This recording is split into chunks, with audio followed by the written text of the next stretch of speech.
ਅਗਲੀ ਗੱਲ ਕਰੀਏ ਇਹਨਾਂ ਦੀ ਵੀ, ਇਨਕਲਾਬ ਦੀ ਵੀ ਗੱਲ ਕਰ ਲਈਏ ਆਪਾਂ। ਕੱਲ ਵੀ ਤੁਸੀਂ ਇਸ਼ਾਰਾ ਕੀਤਾ ਸੀਗਾ ਤੇ ਤੁਸੀਂ ਇਸ ਪਹਿਲੂ ਨੂੰ ਛੋਇਆ ਵੀ ਸੀਗਾ, ਮੈਨੂੰ ਚੰਗੀ ਤਰ੍ਹਾਂ ਯਾਦ, ਆਪਾਂ ਗੱਲ ਕਰ ਰਹੇ ਸੀਗੇ। ਕਹਿੰਦੇ ਪਿੰਡੋ ਪਿੰਡੀ ਕਰਾਤੀ ਭਾਜਪਾ ਦੀ ਚਰਚਾ, ਵਾਹ ਮਾਨ ਸਰਕਾਰੇ। ਉਹ ਭਾਜਪਾ ਜੀ ਨੂੰ ਪਿੰਡਾਂ 'ਚ ਕੋਈ ਵੜਨ ਨਹੀਂ ਦਿੰਦਾ ਸੀ, ਅੱਜ ਪਿੰਡਾਂ ਵਾਲੇ ਉਹਨਾਂ ਦੀ ਹਮਦਰਦੀ ਕਰ ਰਹੇ ਨੇ ਜੀ।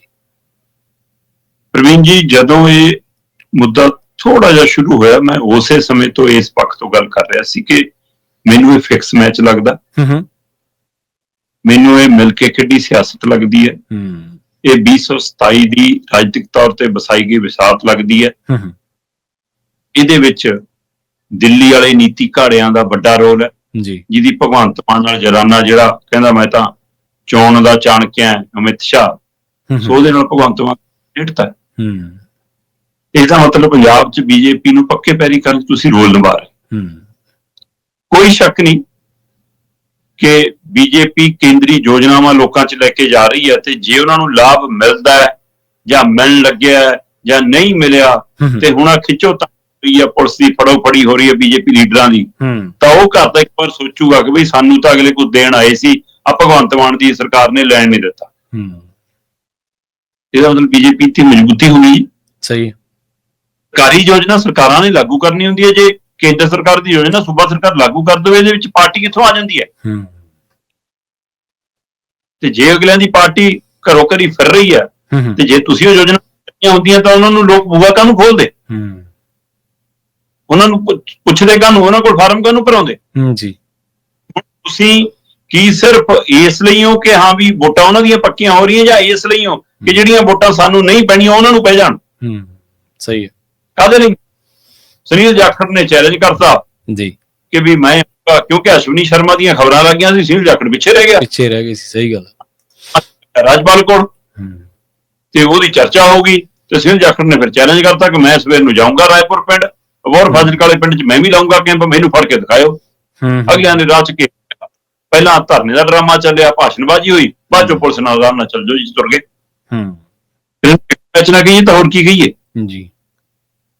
ਤੇ ਮੈਂ ਸ਼ਾਇਦ ਕੱਲ ਵੀ ਸਵਾਲ ਕੀਤਾ, ਮੇਰਾ ਸਵਾਲ ਅੱਜ ਵੀ ਹੈ ਭਾਜਪਾਈਆਂ ਨੂੰ, ਕਿ ਭਾਜਪਾਈਓ ਸੜਕ ਰੋਕਣਾ ਤਾਂ ਬਹੁਤ ਗਲਤ ਹੁੰਦਾ ਸੀ ਤੁਹਾਡੀ ਨਜ਼ਰ 'ਚ, ਸੜਕ ਤੇ ਧਰਨਾ ਲਾਉਣਾ ਤਾਂ ਗਲਤ ਹੈ, ਉਹ ਤਾਂ ਦੇਸ਼ ਵਿਰੋਧੀ ਲੋਕ ਹੁੰਦੇ ਨੇ ਜਿਹੜੇ ਸੜਕ ਤੇ ਧਰਨਾ। ਪਾਕਿਸਤਾਨ ਤੁਸੀਂ ਕਿਉਂ ਸਾਰੇ ਪੰਜਾਬ ਰੋਕੀਆਂ?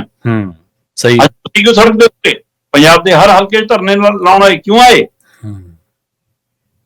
ਅਸਲ 'ਚ ਸਿਆਸਤ ਸੜਕ ਤੇ ਹੀ ਹੁੰਦੀ ਹੈ, ਤੁਹਾਨੂੰ ਵੀ ਪਤਾ। ਫਰਕ ਇੰਨਾ ਕਿ ਉਹ ਲੋਕ ਮੁੱਦਿਆਂ ਤੇ ਸੜਕ ਤੇ ਆ ਕੇ ਸਿਆਸਤ ਕਰਦੇ ਨੇ, ਤੁਸੀਂ 2027 ਲਈ ਮਿਲ ਕੇ ਸਿਆਸਤ ਕਰ ਰਹੇ। ਤਾਂ ਇਹ ਫਿਕਸ ਮੈਚ ਹੈ ਜੀ, ਔਰ ਮੰਨਿਆ ਇਹ ਵੀ ਜਾ ਰਿਹਾ ਜੀ ਕਿ ਇੱਕ ਪਾਸੇ ਇਹ ਕੋਸ਼ਿਸ਼ ਹੈ ਕਿ ਆਮੋ ਸਾਹਮਣੇ ਹੋ ਜਾਵੇ 2027 'ਚ, ਦੂਜੀਆਂ ਧਿਰਾਂ ਨੂੰ ਅਸੀਂ ਕਿਨਾਰੇ ਕਰ ਦਈਏ, ਦਰਕਿਨਾਰ ਕਰ ਦਈਏ, ਮੁਕਾਬਲਾ ਸਾਡੇ 'ਚ ਬਣ ਜਾਵੇ, ਕੋਈ ਆ ਜਾਵੇ, ਇੱਕੋ ਨੀਤੀ ਹੈ, ਇੱਕੋ ਸੋਚ ਹੈ, ਇੱਕੋ ਵਿਚਾਰਧਾਰਾ ਹੈ, ਕੋਈ ਚੱਕਰ ਨਹੀਂ।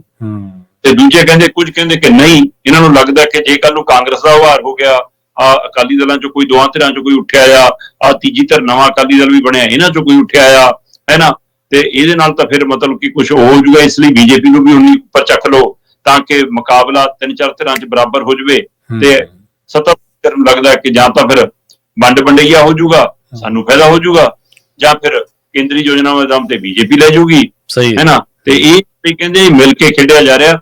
ਔਰ ਇੱਕ ਤਰੀਕਾ ਲੋਕ ਇਹ ਮੰਨਦੇ ਨੇ ਕਿ ਕੇਜਰੀਵਾਲ ਦੀ ਜਿਸ ਤਰ੍ਹਾਂ ਸੰਘੀ ਕੁੱਟੀ ਹੋਈ ਹੈ ਕੇਂਦਰੀ ਏਜੰਸੀਆਂ ਨੇ, ਉਹਦੀ ਸੰਘੀ ਛਡਾਉਣ ਲਈ ਪੰਜਾਬ ਦਾ ਤੇ ਲਾ ਦਿੱਤਾ, ਪੰਜਾਬ ਉਹਨਾਂ ਨੂੰ ਸੌਂਪ ਦਿੱਤਾ ਕਿ ਕਰੋ ਜੋ ਖੇਲ ਕਰਨਾ, ਜਿਵੇਂ ਉੱਥੋਂ ਸਕ੍ਰਿਪਟ ਆਉਂਦੀ ਹੈ ਕਹਿੰਦੇ ਉਵੇਂ ਹੋ ਰਿਹਾ। ਦੂਜੀ ਤਰ੍ਹਾਂ ਕੁਝ ਇਹ ਵੀ ਕਹਿੰਦੀਆਂ ਕਿ ਨਹੀਂ, ਭਗਵੰਤ ਮਾਨ ਆਪਣੀ ਕੁਰਸੀ ਪੱਕੀ ਕਰਨ ਨੂੰ ਫਿਰਦਾ ਬੀਜੇਪੀ 'ਚ, ਇਸ ਲਈ ਉਹਨਾਂ ਦੇ ਅਨੁਸਾਰ ਖੇਡ ਰਿਹਾ। ਹੁਣ ਇਹ ਰੱਬ ਜਾਣੇ ਜਾਂ ਇਹ ਜਾਣਨ, ਪਰ ਤੁਸੀਂ ਪੰਜਾਬ ਦਾ ਤੇ ਜ਼ਰੂਰ ਲਾਇਆ ਆਪਣੀ ਸਿਆਸਤ ਦੇ ਲਈ, ਔਰ ਇਹ ਫਿਕਸ ਮੈਚ ਹੈ, ਚਾਹੇ ਆਮੋ ਸਾਹਮਣੇ ਲਈ ਹੋਵੇ ਤੇ ਚਾਹੇ ਚਕੌਣਾ ਬਣਾਉਣ ਲਈ। ਬੀਜੇਪੀ ਦੀ ਚਲਾਕੀ ਤੁਸੀਂ ਦੇਖੋ ਵੀ, ਜਿਹੜੀ ਭਾਜਪਾ ਦੇ ਬਾਰੇ ਇਹ ਕਿਹਾ ਜਾਂਦਾ ਸੀਗਾ ਕਿ ਪੰਜਾਬ ਦੇ ਪਿੰਡਾਂ ਦੀ ਜੇ ਫਸਲ ਵਿਕਦੀ ਹੈ ਤੇ ਜਿਹੜਾ RDF ਹੈ, ਰੂਰਲ ਡਿਵੈਲਪਮੈਂਟ ਫੰਡ, ਉਹ ਦੱਬੀ ਬੈਠੇ ਆ। ਉਹ ਹੋਰ ਕਈ ਮਾਮਲਿਆਂ ਦੇ ਵਿੱਚ ਪੰਜਾਬ ਦੇ ਲੋਕਾਂ ਨਾਲ ਧੱਕੇਸ਼ਾਹੀ ਕਰਦੇ ਆ। ਇਹ ਮਾੜੀ ਜਿਹੀ ਆਪਦੀ ਪੋਸਟਰ ਤੇ ਫੋਟੋ ਲਾ ਲੈਣ ਤਾਂ ਉਹ ਸਿਹਤ ਸੰਭਾਲ ਦਾ ਜਿਹੜੀ ਸਕੀਮ ਆ ਉਹਦਾ ਪੈਸਾ ਕੱਟ ਲੈਂਦੇ ਆ, ਸਕੂਲਾਂ ਦੀ ਫੰਡਿੰਗ ਰੋਕ ਦਿੰਦੇ ਆ। ਉਹ ਗੁੰਡਾਗਰਦੀ ਉਹਨਾਂ ਦੀ ਕੋਈ ਨਹੀਂ ਛੋ ਰਿਹਾ, ਨਾ ਉਹਦੇ ਤੇ ਗੱਲ ਕਰ ਰਿਹਾ ਵੀ ਤੁਸੀਂ ਤਾਂ ਵਿਰੋਧੀ ਧਿਰਾਂ, ਤੁਸੀਂ ਤਾਂ ਗੱਲ ਕਰੋ ਉਹਨਾਂ ਦੀ, ਚਲੋ ਉਹਨਾਂ ਨੇ ਤਾਂ ਆਪਦਾ ਪ੍ਰਚਾਰ ਕਰਨਾ ਹੈ, ਫੜੋ ਫੜਾਈ ਕਰਕੇ ਅਖਬਾਰਾਂ 'ਚ ਫੁੱਟਮਾਂ ਲਵਾ ਕੇ ਸਗੋਂ ਉਹਨਾਂ ਨੂੰ ਸੂਰਮੇ ਦਿਖਾ ਰਹੇ ਆ।